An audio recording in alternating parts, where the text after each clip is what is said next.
Tengamos en cuenta que el primer módulo tiene como objetivo dotar de una herramienta a la gente que va a participar de la escuela para que pueda analizar la realidad. Ese es el objetivo. ¿Se entiende el objetivo? ¿Cómo podemos analizar la realidad?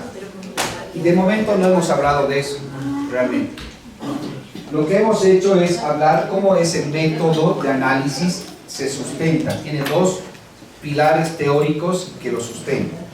Y hemos hablado de uno de esos, que es la dialéctica de la materia. ¿Qué quiero decir con esto? Y repito, no nos preocupemos tanto de haber sabido transferir qué es la dialéctica y las participantes tienen que saber de memoria y ser materialistas. No, lo importante es simplemente que tengan el derecho a conocer el sustento de esta metodología de análisis crítico. Ahora, la dinámica que hemos planteado es una forma de ingresar al tema, ¿no? De que a partir de lo que ellos perciben, ven, conocen, puedan entender que todo es materia y que esa materia se mueve y que bla, bla, bla, y lo mismo pasa con la sociedad. De todos modos, hay otras formas de ingresar. En el IPTK, este módulo de dialéctica es todo un curso, básicamente, ¿no? Y ahí sí nos tomamos el tiempo para hablar a profundidad sobre la dialéctica, sobre la materia, etcétera, etcétera. Sin embargo, a quienes quieran todavía ver otra forma de ingresar a este tema, se les puede sugerir, por ejemplo, partir de hablar de la vida de las propias personas que participan. Por ejemplo, sencillo, en el caso de la carga, en tu casa, en tu familia, ¿quiénes trabajan? ¿Tú, tu esposo, los dos? ¿Quién es el, vamos a poner entre comillas, jefe del hogar? ¿Qué significa eso? Contanos un poquito de su historia, ¿no? La Carmen nos contará: yo trabajo, mi esposo sí, también. ¿Y cómo se organizan? ¿Quién maneja la economía? ¿Cuánto ganas tú? ¿Cuánto gana ella? A partir de su propia experiencia van a poder reconocer que todos se van organizando de una manera a través de relaciones económicas. Después le preguntaremos, a partir de su experiencia, si alguna vez ha podido ser candidata, si conoce un poco de la historia de Bolivia, para ver también cómo entiende la realidad jurídico-política. O sea, ¿qué quiero llegar? Que la gente, o sea, que otra forma de transferir esta parte de la dialéctica de la materia es a partir de la propia realidad de las personas, para llegar a la conclusión de que las relaciones humanas se van organizando de cierta manera, ¿no? Continuaremos. A ver, de momento hemos hecho una dinámica que ustedes tendrían que utilizarla, que son los papelitos, explicar la parte de la materia y sobre todo la forma social de la materia, que son las relaciones humanas. Luego harán una explicación de cómo las sociedades se organizan a través de la economía, de lo jurídico-político, de lo ideológico, y luego ahí hay una segunda base teórica que es más simple, que la explica un ex soviético que se le apellidaba Pilipenko, no importa tanto eso, pero él básicamente decía que el nombre del libro es La dialéctica de lo contingente y de lo necesario. ¿Qué quiere decir? Que partiendo de esto que hemos hablado hace un momento, todo hecho o fenómeno social tiene una explicación a partir de ciertos elementos, ciertas contingencias, ciertos fenómenos que le rodean, que están igual en interrelación, en un juego constante, y que ese juego constante de esos factores externos hace que suceda algo, ¿ya? No me voy a complicar en ir más allá porque tampoco es importante, solo son mencionar cuáles son las bases teóricas. Vamos a lo que hoy día nos convoca realmente, que es un método de análisis.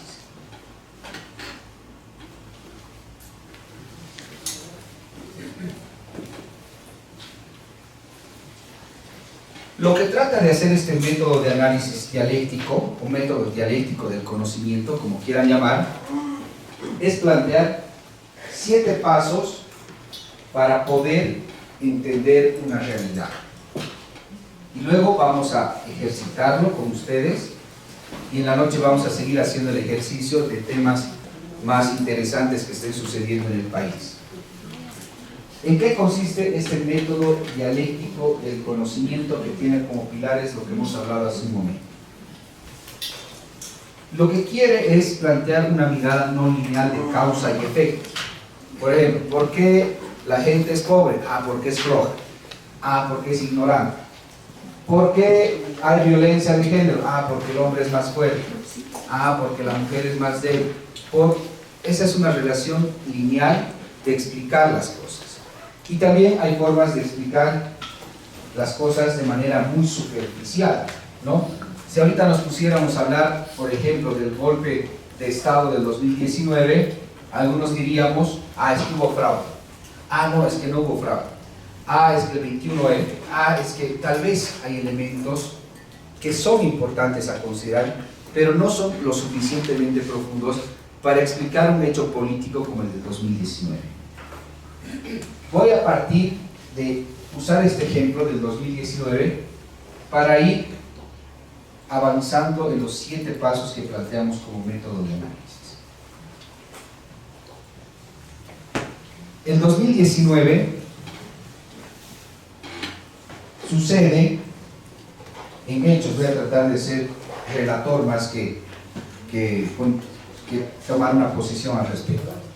Sucede que se empieza a generar una movilización social de un cierto sector de la población, principalmente urbana, principalmente ligada a colegios de profesionales, a universidades, juventud, ¿no? Muy poco rural, casi nada rural, ¿no? Entonces se empieza a movilizar diciendo que en el país se había cometido un hecho de fraude en las elecciones que suscitaron ese año, ¿no? Estoy relatando, creo que así fue, ¿no? Esa movilización duró 21 días. Esa movilización logró que la policía primero se subleve, se levante, pierda la subordinación, y además los militares también se empiezan a unir a esta movilización, además tomando posiciones políticas desde los militares, diciendo que el presidente debe renunciar, etc. Son de momento hechos los que estoy contando, ¿no? ¿Qué sucede finalmente en 2019? Y hoy día no nos vamos a pelear entre que si hubo golpe o no hubo golpe, porque eso finalmente va más allá. No vamos a hacer aquí una votación de quienes están de acuerdo con que hubo golpe o no hubo golpe. Lo que sí pasó, y creo que eso es innegable, que hubo una interrupción al mandato democrático de un presidente que estaba en ejercicio, ¿no? Eso pasó. Bueno, y entonces uno dice, ¿por qué ha pasado eso? Y en este método de análisis, algo que tenemos que ser conscientes es que todo análisis parte de una posición personal. Es imposible, ni el periodista más periodista podría decir, ah, no, yo soy imparcial, yo opino y punto. Todo análisis que se haga de una realidad siempre parte de una forma de ver las cosas. A eso nosotros le hemos llamado un marco teórico, que todas las personas contamos con él. Por ejemplo, algunas personas que mantengan un marco teórico, es decir, ah, no, la democracia simplemente se ve reflejada si es que cada 5 años cambiamos de presidente y por solamente 2 veces continuas. Y eso es democracia. Nos salimos de ese margen y ya no es democracia. Esa es una base teórica. Es una forma de entender la democracia. Otros podrán decir, pero si eso es lo de menos, si al final de cuentas el pueblo volvió a votar por esta persona, ¿qué les importa la ley, el artículo 168? El pueblo decide y la democracia finalmente es que el poder reside en el pueblo, ¿no? Es otra forma de ver las cosas, ¿no?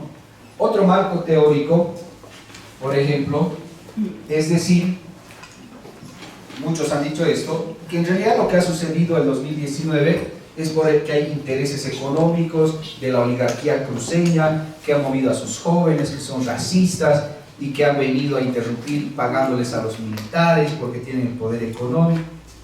Entonces, esas son formas de entender cómo las relaciones económicas se sobreponen sobre las relaciones políticas, ¿no? Es una forma de entender.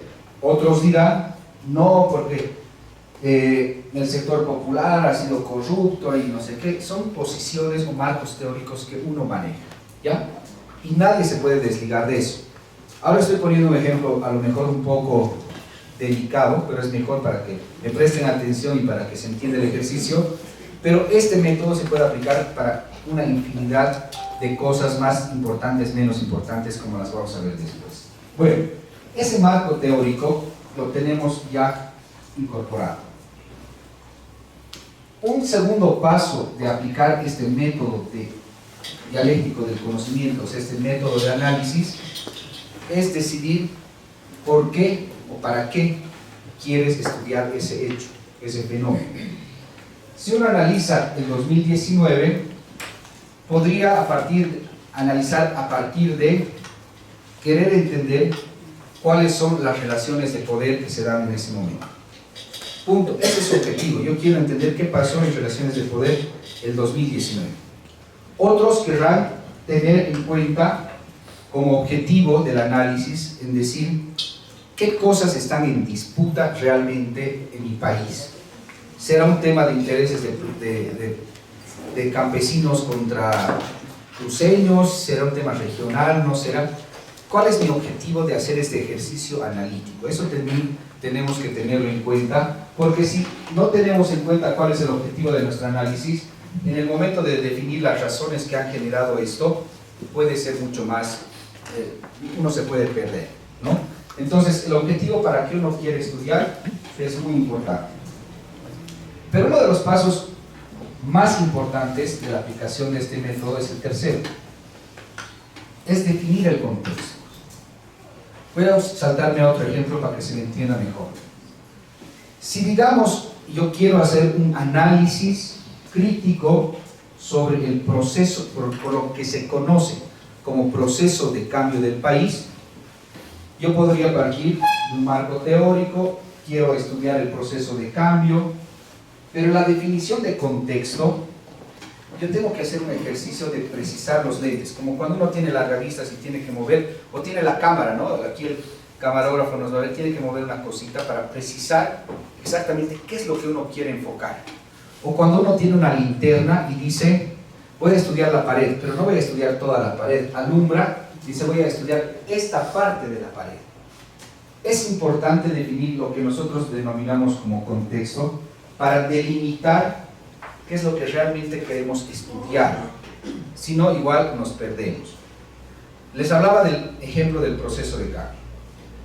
Si digamos, yo quiero estudiar el proceso de cambio, tengo mi marco teórico, mi objetivo es entender qué significa este proceso de cambio. El contexto podría ser desde el 2006 hasta el 2019, corte un año, 2020 al 2024. Esos años que son sumados 10 y 20 y algo, ¿no? Ya son 20 y algo años, de lo que denominamos proceso de cambio, son esos años los que voy a estudiar. Entonces, en la circunscripción de esos años, tengo que entender qué ha pasado en la economía, qué ha pasado en la migración, qué ha pasado en cuanto a violencia, qué ha pasado en cuanto a etcétera, etcétera, etcétera. Temas que se circunscriben a ese contexto específico de 20 y tantos años, 23 creo. Pero también podría decir, no, yo quiero un contexto mayor. Yo quiero entender el proceso de cambio a partir de cómo se ha generado ese momento histórico del país. Y ahí habría que estudiar el 1952, habría que estudiar seguramente la Marcha por la Vida, habría que estudiar la creación de la CSUCB, habría que estudiar cómo el movimiento indígena se empieza a configurar. Tantos elementos que explicarían al mismo proceso de cambio, pero a partir de otro contexto, de otra mirada, ¿no? Que es, yo no quiero entender los 23 años, yo quiero entender ese hecho político, por qué se da finalmente. Entonces cambian totalmente las variables que tenemos que analizar. Si queremos estudiar el proceso de cambio a partir de algo más pequeñito todavía, yo no quiero entender el proceso de cambio de quién ha sido el actor relevante a nivel partidario, no me importa si organizaciones han estado presentes, no me importa quién era la oposición, no me importa entender el proceso de cambio a partir de estas cosas. A mí me gusta ver el proceso de cambio solamente a partir de los alcances que ha tenido en el aspecto social. Entonces tu contexto lo estás delimitando muchísimo más. No estás ampliando 23 años, estás diciendo lo social que ha pasado en este tiempo. Pero si quieres agrandarlo más, vas a decir el proceso de cambio como fenómeno político a partir de la democracia popular, lo puedes complejizar mucho más. Vamos a un ejemplo más concreto, más vivencial del día a día. Van a ser honestas. ¿Quién de ustedes, levante la mano, es celosa con su pareja? Gabriela. Nadie más la puede.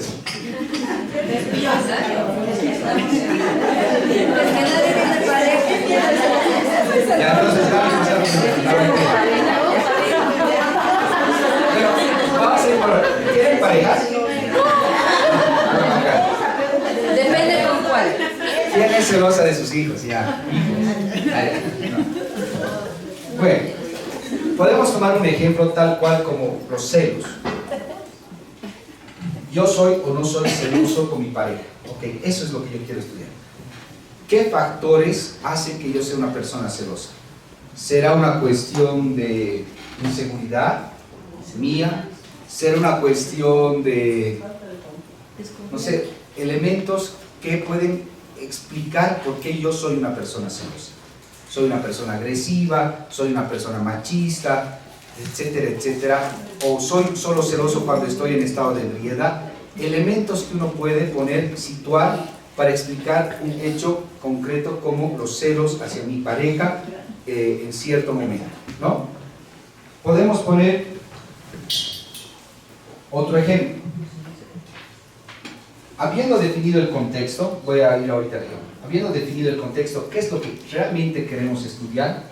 Tenemos que empezar a hacer un listado, que ya empezaba a hacer yo hace un momento con lo de los celos, un listado de lo que nosotros llamamos contingencias.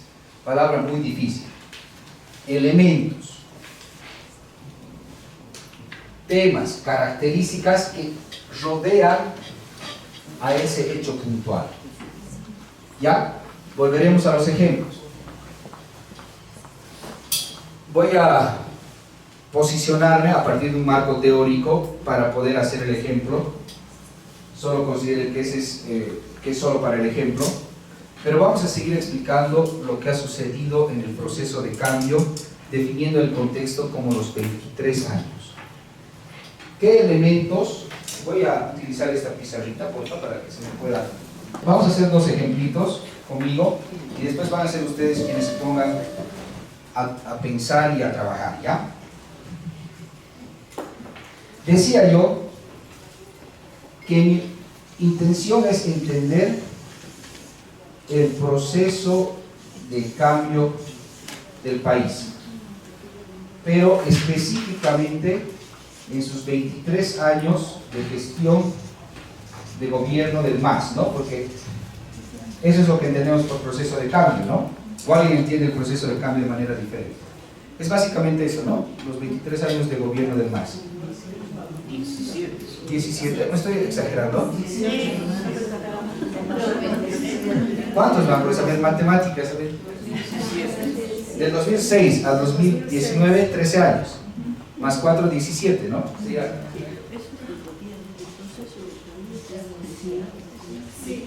Perdón, 17 años de gestión.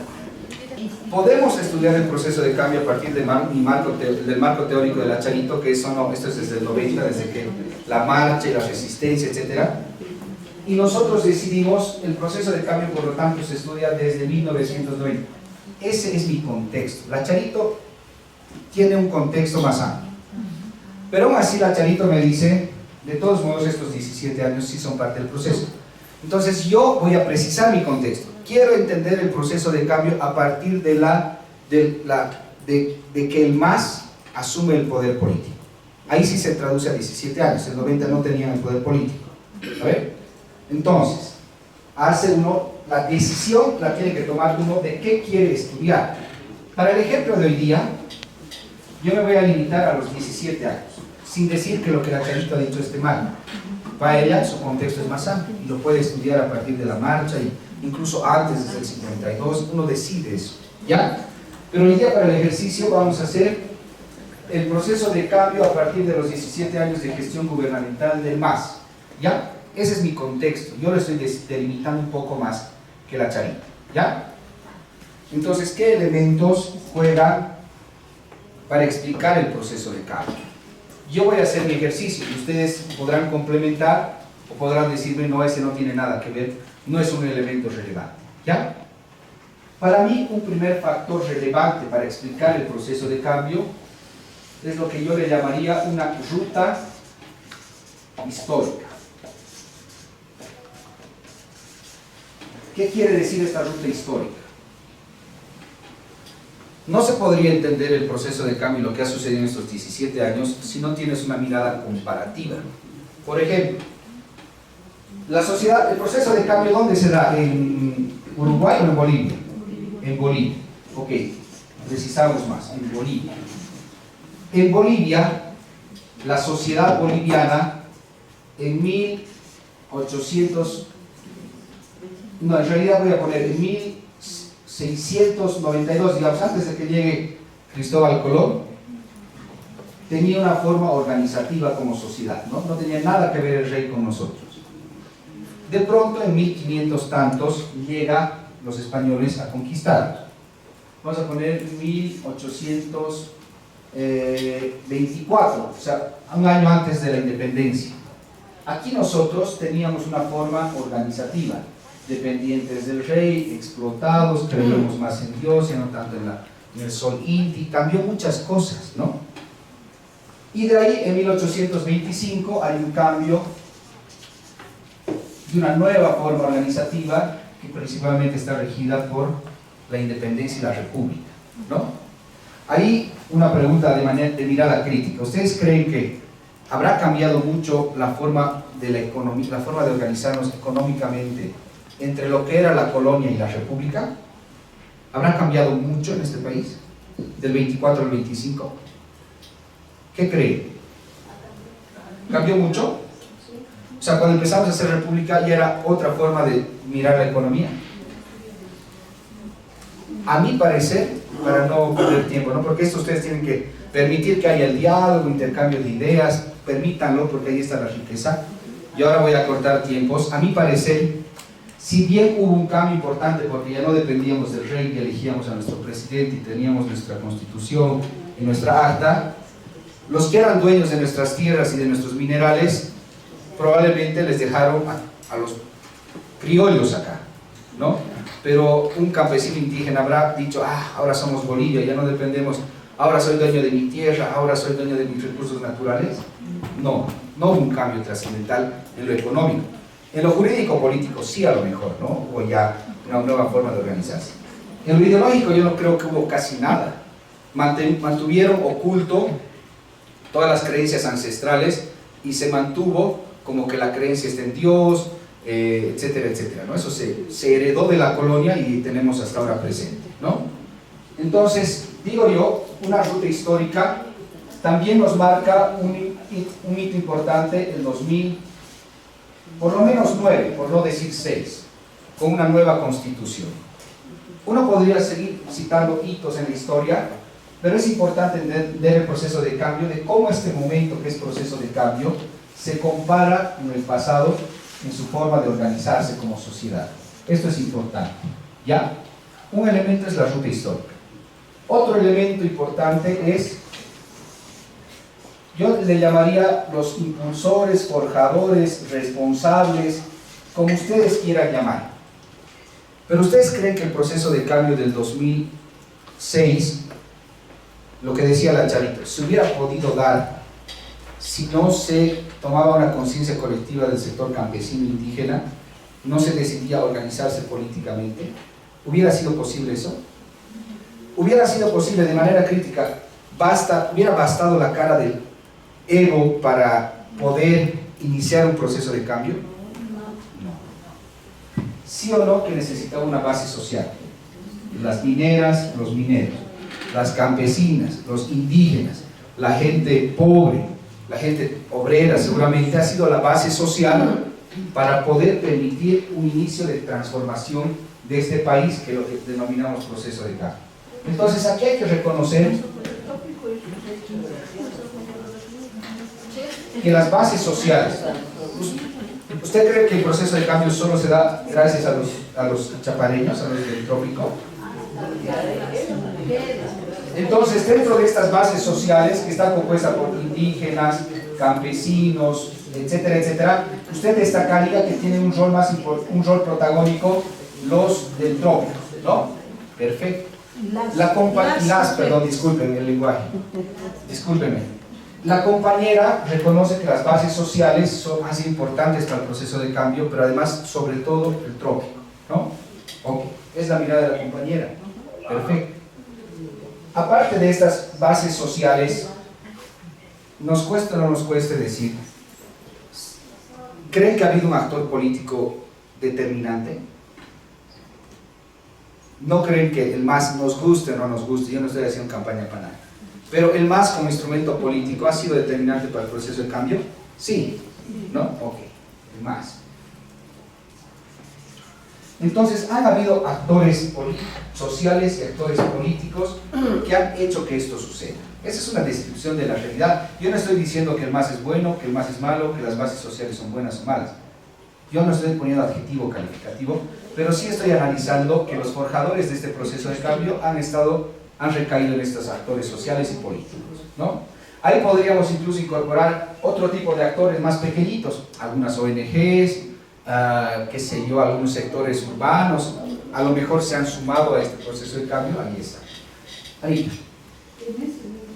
Tomando en cuenta lo que nos dijiste ahí afuera, y mirando el tema de contrarios, yo creo que también tiene un peso específico el deterioro del sistema político mismo. Así es. El desgaste del modelo anterior. Del sistema de partidos. Yo diría que eso lo situaría, si hacemos una comparación más profunda y precisa, acá. Si uno compara el 2005 con el 2000, digamos, vamos a llamar 6 o 9, como quieran, aquí lo que dice la Charito es claro. Teníamos un modelo de Estado, teníamos una forma de organizarnos donde, por ejemplo, la privatización era una forma organizativa de la economía, ¿no? Lo privado, lo neoliberal era, no lo estamos calificando, igual era así, ¿no? Entonces, esto ha cambiado porque ha habido un desgaste, ¿no? En la forma organizativa. Pero ok, retomaremos para ir avanzando. Los forjadores, a mí me parece otro elemento importante para explicar el proceso de cambio. Voy a volver a lo que dice la Anita, me acaba de dar una idea de un elemento que lo voy a explicar posterior. El proceso de cambio, yo creo que es importante también explicarlo a partir de su dimensión. Y esto sí requiere una mirada mucho más crítica. El proceso de cambio, entendiendo que son los 17 años de gobierno del MAS, ¿ha sido perfecta? ¿Ha hecho cosas buenas? Sí. ¿Ha hecho cosas malas? Sí. Esa mirada crítica es importante. Si nosotros agarramos el circulito que ya les vengo aburriendo con esto, es decir, la economía, lo jurídico-político, lo ideológico, tendríamos que mirar críticamente qué es lo que más ha conseguido y no ha conseguido. Por ejemplo, en lo social, ¿ha habido reducción de la pobreza?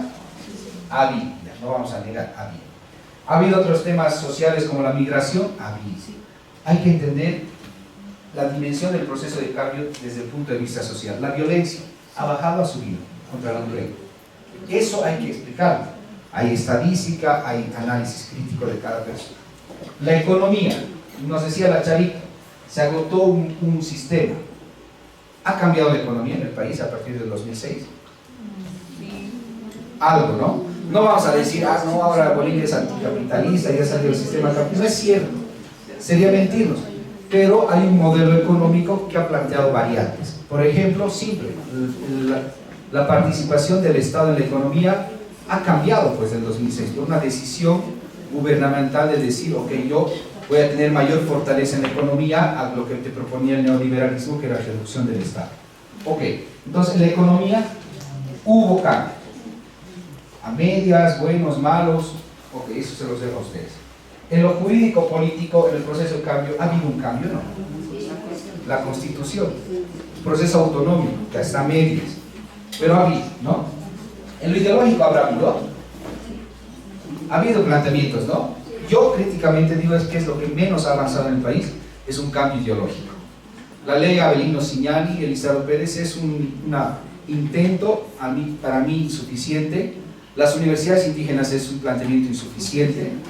Para mí, críticamente hablando, no creo que el Estado le haya prestado la dedicación no solo al acceso a la educación, la atención al acceso a la educación, sino el cambio de lo que tenemos que enseñar. Para mí es muy crítico lo que se ha hecho en 17 años respecto a lo ideológico como país, ¿no? Pero esa es mi posición, ustedes pueden pensar diferente. Bueno, entonces habría que tener, por ejemplo, miradas críticas sobre estos elementos para entender el proceso de cambio. Porque si uno reduce la mirada y decir, el proceso de cambio es bueno porque el Evo se ha querido perpetuar en el poder, bueno, pues es un hecho, pero hay elementos, a lo mejor muy relevantes, que deberíamos también analizar. Otro, esencia política, le voy a llamar. Este es igual un análisis que uno puede, desde una mirada de izquierda extrema, decir, el proceso de cambio ha sido insuficiente en cuanto a esencia política. Yo hubiera querido que sea pues más revolucionario, que cambie todo con las armas, todo. Hay que explicar cuál es la esencia política de este proceso de cambio. Han hecho planteamientos socialistas, liberales. Esto creo que es importante entender hacia dónde apuntaba la esencia política de este proceso de cambio. Avanzaremos. Rapidito, más elementos. La gestión pública, un elemento. Cómo se han utilizado nuestros recursos, cómo se ha hecho la inversión pública, cómo ha habido corrupción, no ha habido, elementos que hay que entender. Otro que es importante entender y considerar siempre es, por ejemplo, la oposición. ¿Ustedes creen que durante esos 17 años, a pesar de la hegemonía de poder que tenía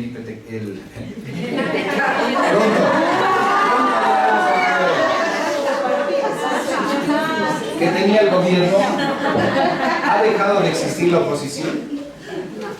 No.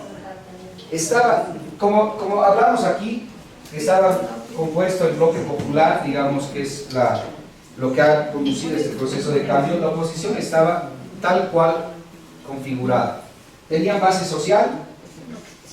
Tal vez más reducida, pero sí tenían universitarios, ¿no? Gente urbana, gente de clase media, colegios profesionales. Estaban más adscritos con que el gobierno del MAS nunca más continúe, ¿no? Y querían que vuelva el Tuto, no sé si el Samuel, etc. Pero también tenían sus micropartidos, pequeñitos, pero tenían el PDC, Creemos, tenían también, y existía una oposición. Si quieres entender el proceso de cambio, habrá que entender qué rol jugaba la oposición durante estos 17 años. Y aquí, incluso si uno quiere profundizar, podrá preguntarse, lo que ha sucedido en 2019 se explicará por acá en el sentido que ha habido un proceso conspirativo o no. Esa posición la pueden tomar ustedes. Yo creo, sin tener que adjetivar negativamente a la oposición, yo creo que la conspiración es un elemento inherente, o sea que está siempre presente en la política. Si el MAS no tiene el poder, no tuviera el poder, hubiera conspirado y hubiera marchado y bloqueado y todo para poder tomar el poder político que lo tenía la oposición durante mucho tiempo, ¿no? Entonces la oposición yo creo que ha hecho exactamente lo mismo. Generar procesos de conspiración, de desgaste, lo de la media luna, lo del bloqueo a la Asamblea Constituyente, tantas cosas, incluso lo del 2019, son elementos de conspiración, sin decir otra vez que sea necesariamente malo, sino cómo la oposición pretendía retomar el poder político. Bueno, ahora último elemento para analizar el proceso de cambio, y ahí esto ya es realmente individual, es cuál es la proyección del proceso de cambio. ¿Estaremos en una etapa donde el proceso de cambio se va a revertir si se pierden las elecciones el MAS el 2025? ¿O será que el MAS va a ganar las elecciones del 2025, pero va a mantener tal cual y administrar la crisis que estamos viviendo ahora? ¿O será que el MAS en 2025 va a decidir, bueno, ya, vamos a profundizar este proceso de cambio, vamos a nacionalizar las minas, vamos a quitar la tierra, los cámbaros, vamos a, no sé. ¿Qué pasará? Por ahí se olvida del proceso de cambio. Ese es un análisis. Es la posibilidad. Charito, exactamente eso es lo que queremos que las compañeras lo digan. Yo no les voy a decir, esto va a pasar, compañeras, esto es bueno, esto es malo. Yo no puedo, ni ustedes deberían, creo yo. Sino permitirles a ellas, a las mujeres, que hagan su análisis. Y ahí tomarán pues ellas, con todo su derecho, su posición de que si la proyección del proceso de cambio debería ser profundizar, debería ser revertirse, debería ser mantener el status quo. Esos ya son análisis propios de las mujeres que tendrían que asumir para tener una mirada crítica del país, ¿no? Bueno, este es un ejemplo de la aplicación del método. Como verán, he usado un marco teórico, ¿no? He planteado un objetivo que quería entender qué es lo que está pasando en el proceso de cambio del país. He delimitado mi contexto a los 17 años. He hecho un inventario de contingencias. Y después de hacer el inventario de contingencias, lo complejo es, y eso también requiere un análisis crítico, es hacer un juego de las contingencias. ¿Qué pasa con esto? ¿Cómo se juega esta relación de oposición con oficialismo? ¿Qué tienen que ver, por ejemplo, la gestión pública con el alcance de las dimensiones? Las organizaciones sociales estarán conduciendo al proceso de cambio a partir de una esencia política, o se han puesto a potear cargos, o se han olvidado del proceso de cambio. Hay que tener una mirada crítica a las organizaciones sociales. Pues yo no lo digo, ustedes definirán. Entonces, este juego dialéctico de los elementos que circunscriben a un hecho político, en este caso, que es el proceso de cambio, tenemos que hacer un ejercicio de hacer relaciones, un juego dialéctico, un cruce de una lucha de contrarios. ¿Qué intereses tienen acá? ¿Qué intereses tienen acá? ¿Qué intereses o qué pendientes se tienen en las dimensiones? Ese juego dialéctico es un ejercicio ya que cada persona tendría que hacer. ¿Cómo ve las cosas? Dale, Charito, córtame cuando quieras. Perfecto, Charito. Esto puede tener 20 más elementos de contingencia. Pueden ser elementos, y esto yo lo voy a decir, digamos. A mí me parece, la ruta histórica es un elemento, pero es secundario, ¿okay? Porque ya es el pasado. A mí la esencia política me parece un elemento primordial o prioritario. A mí entonces uno va definiendo qué elementos son más relevantes o sobredeterminantes que otros. Y si uno incorpora, por ejemplo, el liderazgo de las mujeres en el proceso de cambio, o el rol de las organizaciones sociales de las bartolinas en el proceso de cambio, ese es el ejercicio que hay que hacer. Yo no les estoy ayudando, no tienen que ir a decir lo que yo estoy diciendo, ustedes tienen que hacer su ejercicio, no vale copiarse. Ustedes tienen que hacer su ejercicio con ellos. Como hoy día es una ejemplificación, ya he planteado yo elementos.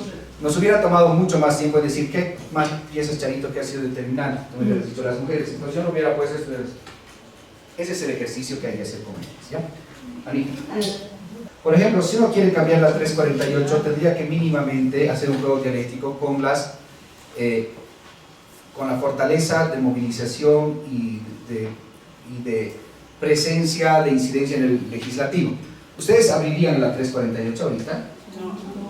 Nadie, ¿no? Es un mal momento. Entonces tienes que hacer ese juego dialéctico de decir, sí, yo quiero ver la 348, pero tengo que ver muchos elementos más. En el caso de lo que nos dice la Ana, ella hace un análisis. Si digamos, este es el proceso de cambio que era mi contexto, y uno de los elementos es el modelo económico como primordial, modelo económico, social, comunitario y productivo, entonces este se puede convertir en otro contexto. Y este contexto va a tener sus propias contingencias o factores. Tendrás que plantear, por ejemplo, acá la Constitución Política del Estado, ¿qué te reconoce? La economía comunitaria, ¿no? Tendrás que plantear como oposición qué opción tienes, el neoliberalismo o lo que están planteando en la Argentina, los libertarios. O sea, tendrás que ver el modelo económico como otro ejercicio de análisis específico y situar qué elementos juegan en torno al modelo económico. Ahorita no nos va a dar el tiempo, sería ideal, pero podríamos hacer este ejercicio. Y a lo mejor de aquí sale este elemento. Este se vuelve contexto. Pero el contexto podría ser la Constitución Política en todos sus artículos, mucha grave. No, la Constitución Política en la parte un régimen económico. Solo ese va a ser mi contexto. Entonces aquí haces un análisis específico. Pero lo importante es que una vez establecidas las contingencias o elementos que circunscriben a ese contexto, a ese hecho político, lo que quieran.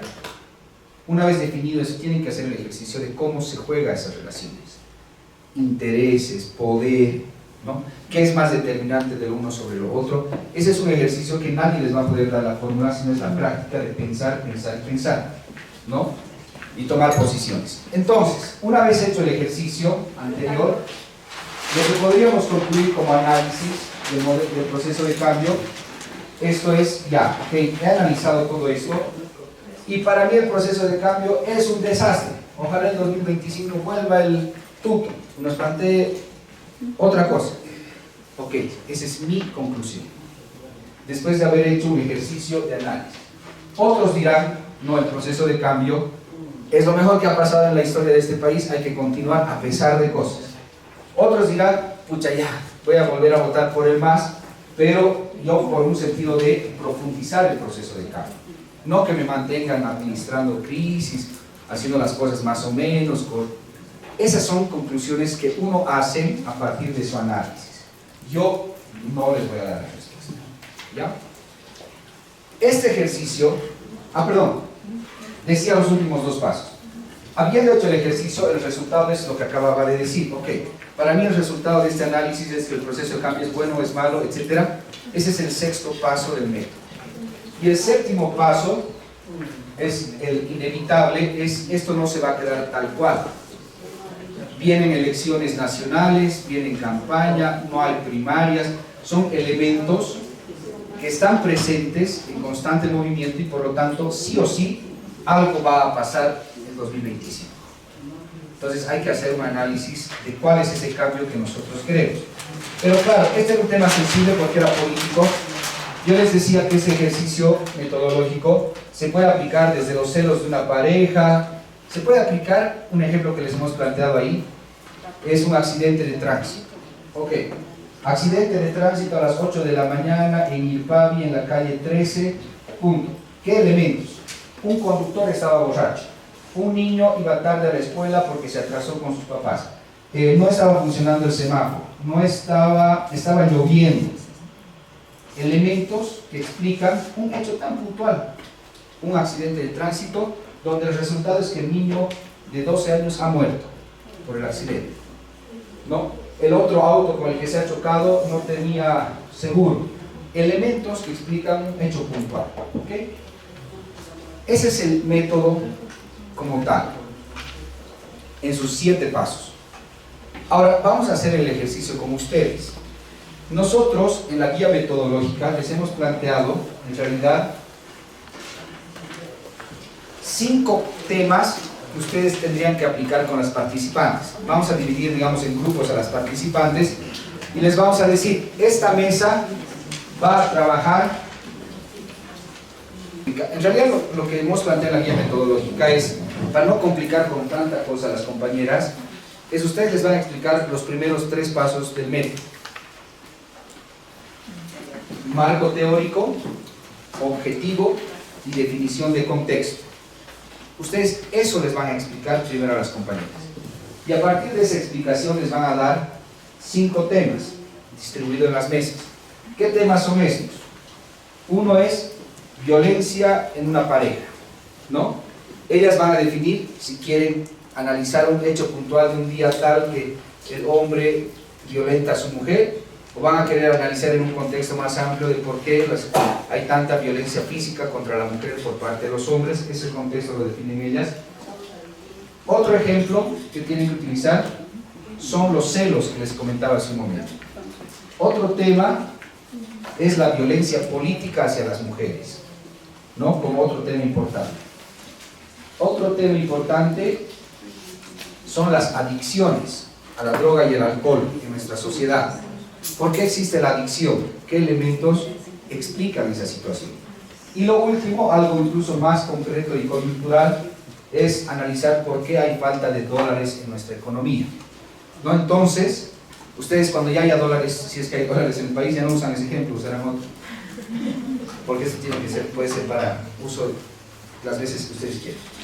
El tema es que ustedes en este proceso de la escuela van a plantearles a las mesas estos 5 temas para que las compañeras hagan el ejercicio de la aplicación de los 7 pasos. Pero lo que nosotros, repito, hemos propuesto, para que no sea muy pesado y muy cargado y muy denso para las compañeras, explican 3 pasos, les dan los temas, hacen el ejercicio de los 3 pasos las compañeras, explican los 3 siguientes pasos ustedes y recién vuelven a hacer el ejercicio las compañeras. Por favor, utilicen lo que ustedes vean que sea más fácil para las compañeras. ¿Qué les vamos a poner a hablar al norte de Potosí, que es donde el IPTK trabaja? Sobre la falta de dólares. Bacana, no les va a importar, ¿no? Entonces yo les voy a hablar seguramente lo que tú dices. ¿Por qué la producción de la papa ha bajado? Eso les interesa.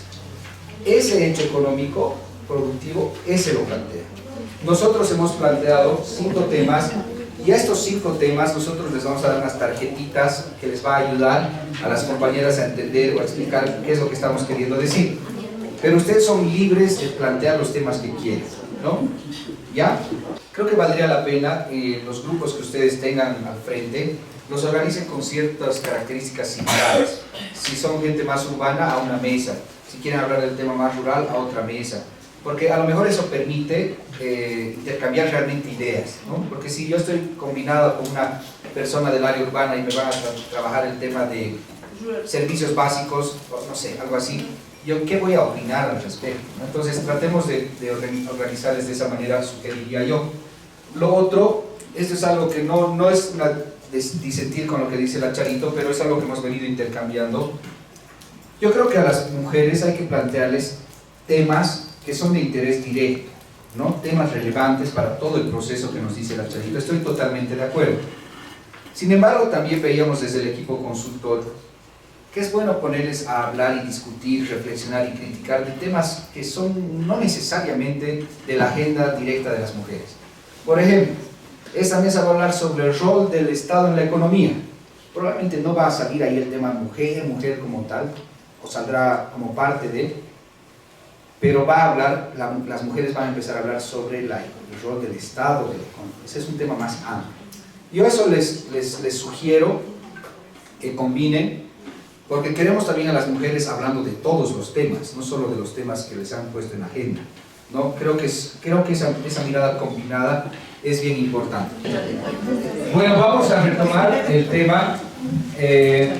Ustedes han trabajado en temas que ustedes mismos han decidido, tal vez alguna tomada de referencia a lo que les habíamos propuesto.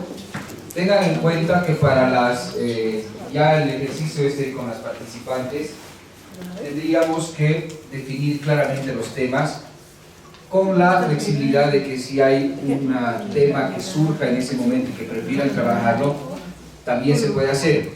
Sin embargo, si es un tema diferente al que les estamos poniendo nosotros como ejemplo, ustedes tendrían que más o menos preparar una descripción de ese hecho o de ese tema para que las compañeras puedan realmente ver desde el mismo punto de vista, ¿no? Voy a pedirles ahora que elijamos entre todas 2 mesas que vayan a exponer. No podemos hacer todas las mesas porque recuerden que el tiempo es corto y que este solo es un ejercicio. Entonces vamos a pedir cada mesa que diga su tema, el tema que ha trabajado, y entre todas decidimos los más interesantes.